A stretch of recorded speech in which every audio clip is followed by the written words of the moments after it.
میں پھر آپ کو ایک دلیل دوبارہ یاد کرا دوں، آپ کے ذہن میں ہے مگر اس وقت آپ اس کو سوچ نہیں رہے، میں آپ کو یاد کرا دوں۔ جو کہتے ہیں نا وفات پائے ہوئے مدد نہیں کرتے، میں ایسی دلیل یاد کرا دوں کہ آپ کے پاس ایٹم بم آ جائے۔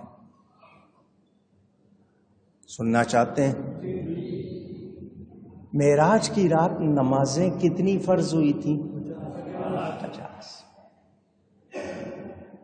آپ کو سب کو معلوم ہے، پڑھتے کتنی ہیں آپ؟ 45 کے در گئیں، 45 کے در گئیں۔ آپ کہتے ہیں معاف ہو گئی، کیسے معاف ہوئی؟ کس نے مدد کی؟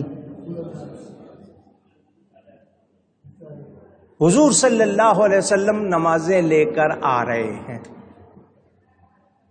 موسیٰ علیہ السلام چھٹے آسمان پر روکتے ہیں نبی کا راستہ۔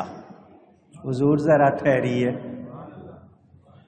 اللہ نے آپ کی امت پر کچھ فرض کیا ہے؟ فرمایا ہاں۔ کیا؟ 50 نمازیں۔ کتنی؟ حضرت موسیٰ علیہ السلام نے کہا حضور 50 بہت زیادہ ہے، میری امت پر 2 نمازیں فرض تھی، 2، وہ 2 نہیں پڑھتے تھے، 50 تو بہت زیادہ ہے۔ جائیے، جا کر کم کروائیے، جائیے جا کے، آپ دھیان نہیں دے رہے، بڑے پیارے جملے ہیں، جائیے جا کے کم کروائیے۔ کتنا پیارا عقیدہ ہے۔ موسیٰ علیہ السلام جانتے ہیں یہ جا سکتے ہیں، یہ کم کروا سکتے ہیں۔ اللہ ان سے پیار بہت کرتا ہے۔ میں نے تو کہا تھا یا اللہ دیکھنا چاہتا ہوں، اللہ نے فرما دیا تم نہیں دیکھ سکتے، انہیں رب نے خود بلایا۔ یہ جا بھی سکتے ہیں، کم بھی کروا سکتے ہیں۔ حضور آگے سے یہ نہیں کہتے رب کا حکم ہو گیا اور اللہ کی باتیں بدلتی نہیں ہیں، اب کیسے؟ حضور تشریف لے جاتے ہیں، یا اللہ امت کمزور ہے۔ اللہ نے فرمایا محبوب تم آئے ہو، خالی نہیں لوٹاتے، 5 معاف کر دیتے ہیں۔ 45 موسیٰ علیہ السلام پھر بھیج رہے ہیں۔ موسیٰ علیہ السلام کی ہمارے نبی پاک کی ولادت سے تقریباً 2000 سال پہلے وفات ہو چکی۔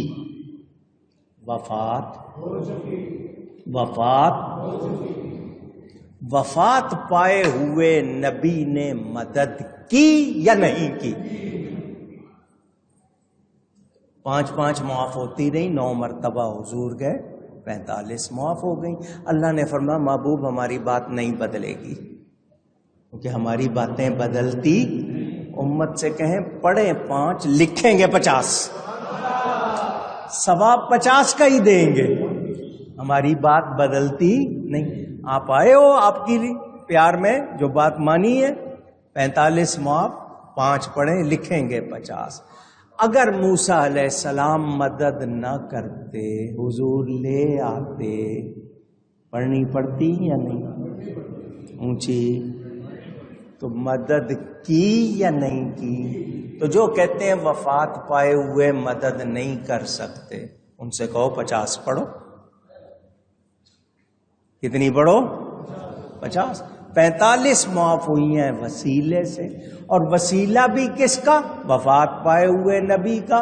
اور تم کہتے ہو وفات پائے ہوئے مدد نہیں کرتے، دور سے مدد نہیں کر سکتے، مدد کی یا نہیں کی؟ اونچی۔ تو یہ انکار کرنے والے، میں نے آپ سے کہا نا ان کو چڑ ہے نبی ولی سے، باقی ہر ایک کی مدد مانتے بھی ہیں، کرتے بھی ہیں، لیتے بھی ہیں۔ چور آ جائے تو پولیس سے مدد، مقدمہ بن جائے وکیل سے مدد، بیمار ہو جائے ڈاکٹر سے مدد، یہ جس کی مدد لیں وہ جائز۔ میں نبی ولی کی مدد لوں تو ان کو فتوے سوچتے ہیں یہ ایمان والے نہیں ہیں۔ اور ہم نبی پاک صلی اللہ علیہ وسلم تو بڑی شان ہے، بڑی شان ہے، ان کی امت کے اولیاء علماء، داتا صاحب ہوں، غوث پاک ہوں، خواجہ غریب نواز، بابا صاحب۔ آج عرس ہو رہا ہے حضرت سیدنا عبداللہ شاہ غازی کا کراچی میں، 1292 سال ہو گئے۔ حضرت امام حسن کی 5ویں اولاد ہے، عرس ہو رہا ہے۔ مدد مانگتے ہیں، ملتی ہے یا نہیں ہے؟ مدد کن یا معین الدین چشتی، چشتی حضرات کہتے ہیں یا نہیں کہتے ہیں؟ پوچھ رہا ہوں۔ یا شیخ عبد القادر جیلانی المدد، یا غوث اعظم المدد کہتے ہیں یا نہیں کہتے؟ وہ اللہ کی عطا سے سنتے بھی ہیں، مدد بھی۔ کتاب کا نام ہے تذکرۃ الرشید، چھپی ہوئی ہے، پاکستان کی چھپی ہوئی ہے، میرے پاس بھی ہے، بازار میں ملتی ہے۔ رشید احمد گنگوئی کو یہ اپنا بہت بڑا عالم، بلکہ غوث اعظم لکھا ہے انہوں نے اس کو، اتنا بڑا عالم اس کو مانتے ہیں، اس کو غوث اعظم تک لکھا ہے۔ ویسے غوث پاک کو غوث نہیں کہنا، اس کو کہتے ہیں۔ اس کتاب میں گنگوئی صاحب نے حدیث لکھی ہے، حدیث سے ثابت کیا ہے کہ اولیاء کی کرامات اور تصرفات، تصرف کہتے ہیں روحانی طاقت سے حالت کو بدل دینا، تو وہ کہتے ہیں اولیاء کی کرامات، تصرفات اپنے حال پر باقی رہتے ہیں، وفات کے بعد وہ ختم نہیں ہوتے بلکہ اس میں ترقی ہو جاتی ہے۔ تمہارے گھر کی گواہی، اور اس کو لکھا ہے کہ ابن عبد البر نے جو حدیث بیان کی ہے اس سے یہ ثابت ہے۔ انہوں نے تو ماننا نہیں، حالانکہ چشتی صابری سلسلے کا انہوں نے آگے جو سلاسل کا جو لکھا ہوا ہے نا پورا، پیری مریدی بھی کرنے لگ گئے، ویسے پیروں کو ماننا نہیں، پیری مریدی بھی، اس میں حضرت علی کے حوالے سے لکھا ہوا ہے ہادی عالم علی مشکل کشا کے واسطے، سلاسل طیبہ کتاب کا نام ہے۔ میری کتاب پڑھ لینا، مجھ سے اسی لیے چڑھتے ہیں کہ میں ان کی کتابیں ان کو دکھاتا ہوں، تو بڑی چڑ ہوتی ہے۔ تو میں نے ان سے کہا نا پھر لکھی کیوں تھی؟ لکھی تھی تو چھاپی کیوں تھی؟ اگر چھاپ بھی لی تھی تو بازار میں کیوں رکھی؟ اب سنو، تمہاری جوتی تمہارے سر، انکار کر کے ہمیں تم جو بنانا چاہتے ہو وہ تو بنا نہیں سکتے، خود اس میں پھنستے ہو۔ تو ہم تو آج بھی کہتے ہیں ہمیں اللہ کی عطا سے وہ ہستیاں ملی انبیاء و اولیاء کی کہ وہ سب کے سب اللہ کی عطا سے ہمیں نوازتے ہیں۔ اور نبی کے لیے تو ہم واضح طور پر کہتے ہیں کون دیتا ہے دینے کو منہ، کون دیتا ہے دینے کو منہ، چاہیے دینے والا ہے سچا ہمارا نبی صلی اللہ علیہ وسلم۔ ایک صاحب کہنے لگے جی یہ جو آپ کے ہاں پڑھا جاتا ہے بھر دو جھولی میری یا محمد، لوٹ کر میں نہ جاؤں گا خالی، صلی اللہ علیہ وسلم، کیا بات ہے جی؟ اللہ سے مانگے۔ میں نے کہا بہت اچھی بات ہے، اللہ ہی سے مانگنا چاہیے، آپ کسی اور سے کیوں مانگتے ہیں؟ پکے رہے نا اس پہ، صرف اللہ ہی سے مانگے، آپ کیوں کسی اور سے مانگتے ہیں؟ اب وہ ذرا سوچ میں پڑ گئے، جی ضرورت کی چیزیں مانگ لیتے ہیں دوسروں سے ہیں؟ میں نے کہا آپ کو ضرورت پڑے آپ دوسرے سے مانگ لیں، اس وقت آپ کو فتویٰ اپنا یاد کیوں نہیں رہتا؟ میں نے کہا اور گرفت کروں ذرا، آپ کو بتاؤں کہ آپ کیا کیا مانگتے ہیں اور کس کس سے مانگتے ہیں؟ کہنے لگا بات سمجھ میں آ گئی۔ میں نے کہا مہربانی، کیونکہ اس کو اندازہ ہو گیا کہ آگے میں سنوں گا تو میری خیر۔ حضور صلی اللہ علیہ وسلم کے لیے اللہ قرآن میں فرما رہا ہے ھذا عطاؤنا فمنن او امسک بغیر حساب، محبوب یہ ہماری عطا ہے، جس پر چاہو احسان کرو، جس سے چاہو روک لو، کوئی حساب نہیں۔ جس پر جتنا چاہو احسان کرو، جس سے چاہو روک لو، کوئی حساب نہیں۔ ہم نے سمجھ لیا، اور حضور نے خود بھی فرما دیا انما انا قاسم واللہ یؤتی، اللہ عطا کرنے والا ہے، میں بانٹنے والا۔ بات ہماری سمجھ میں، قرآن میں ہی اللہ فرماتا ہے وما آتاکم الرسول فخذوہ، اور جو رسول دے وہ لے لو۔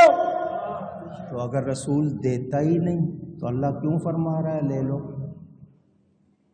قرآن نے بتا دیا، ان کی کھوپڑی میں، ان کی سمجھ میں بات آئی نہیں، ہم نے جھولی پھیلا لی اور کہا تمہیں سے مانگیں گے تم ہی دو گے، تمہیں سے مانگیں گے تم ہی دو گے، تمہارے در سے ہی لو لگی ہے، یہ سب تمہارا کرم ہے آقا، یہ سب تمہارا کرم ہے آقا، کہ بات اب تک بنی ہوئی ہے،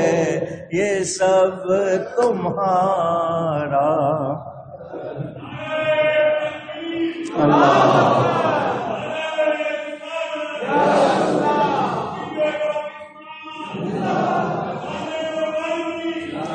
ہم نے کبھی یہ نہیں کہا کہ نبی خود سے دیتے، رب کا دیا دیتے، رب نے ان کو بانٹنے والا، دینے والا بنا، دینے والا۔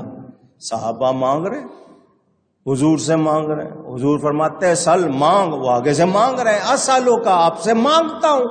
تو پتہ چلا مومنوں کے مددگار ہیں، اور یہ جو ہیر پھیر ہے کہ جی وفات کے بعد نہیں دیتے، دور سے نہیں دیتے، اس کے جواب سن لیا آپ نے، تو یہ ان کے ہیر پھیر ہے۔ سمجھ آ گئی بات؟ تو اللہ والے ہمارے مددگار، منکروں کا کوئی مددگار نہیں ہے، صاف قرآن نے کہہ دیا وَمَا لَكُم مِّن دُونِ اللَّهِ مِّن وَلِيٍّ وَلَا نَصِيرٍ، اور تمہارے لیے اللہ کے سوا نہ کوئی کام بنانے والا، نہ کوئی حمایتی، نہ کوئی مددگار۔ اور ہمارے مددگار اللہ نے بنائے ہیں، کوئی شبہ نہیں۔ میرے دوستوں اور بزرگوں، یاد رکھنا عقیدے کے معاملے میں لچک نہ ہو، چٹان کی طرح مضبوط، طوفان آئے، آندھی آئے، اپنی جگہ سے ہلنا مضبوط۔ اللہ تعالی ہم کو صحیح عقیدوں پر استقامت عطا فرمائے۔ پتہ کیا چلا؟ منکروں کا کوئی حامی اور مددگار نہیں، اور گناہگاروں میں سے اللہ جس کو چاہے عذاب دے، جس پہ چاہے مہربانی فرمائے، پھر کے جانا اسی کے پاس ہے۔ کافروں کا اس میں ذکر نہیں ہے، ان کے لیے کچھ نہیں ہے، یہ صرف وہ جو گناہگار ہیں ان کا بیان۔ اب وہ لوگ جو منکر ہیں وہ سن لیں، ان کا قیامت میں کوئی مددگار نہیں ہوگا، جبکہ ایمان والوں کے مددگار ہوں گے انشاءاللہ۔ اللہ کی عطا سے ہمارے مددگار ہوں گے۔ اب صرف یہی بیان کرتا رہوں، میں نے کہا اتنے حوالے ان کی اپنی کتابوں سے جو اعتراض کرتے، تو میں نے تو صرف آپ کے ایمان کو مضبوط کرنے کے لیے بتایا، کوئی شبہ نہیں۔ میرے دوستوں اور بزرگوں، یہ صحیح باتوں کا انکار کر کے خود بھی مجرم بنتے ہیں، دوسروں کو بھی خراب کرتے ہیں۔ بتاؤ ان کے حصے میں کوئی خیر آئے گی اونچی؟ تو کیا فائدہ ہوگا؟ مگر ضد، انا ماننا نہیں، تو ایسے لوگوں کے لیے کوئی خیر نہیں۔ اور ہم نماز کی ہر رکعت میں کہتے ہیں یا اللہ ان لوگوں کا راستہ چلا جن پر تو نے انعام کیا ہے۔ تو بتائیں غوث پاک پر انعام ہوا ہے یا نہیں؟ داتا صاحب پر، خواجہ صاحب پر، بابا صاحب پر، تو ہم ان کے راستے پہ چلنا چاہتے ہیں۔ یہ انعام یافتہ لوگ ہیں اور ان کے عقیدے بالکل، اور یہ کوئی نئے عقیدے نہیں ہیں، 1400 سال سے چلے آ رہے ہیں۔ قرآن و سنت کے مطابق اللہ ان پر قائم رکھے۔ گفتگو میں مجھ سے کہیں کوئی غلطی ہوئی ہو، اللہ تعالی اس کے رسول صلی اللہ علیہ وسلم کی بارگاہ میں توبہ کرتا ہوں۔ وآخر دعوانا ان الحمد للہ رب العالمین۔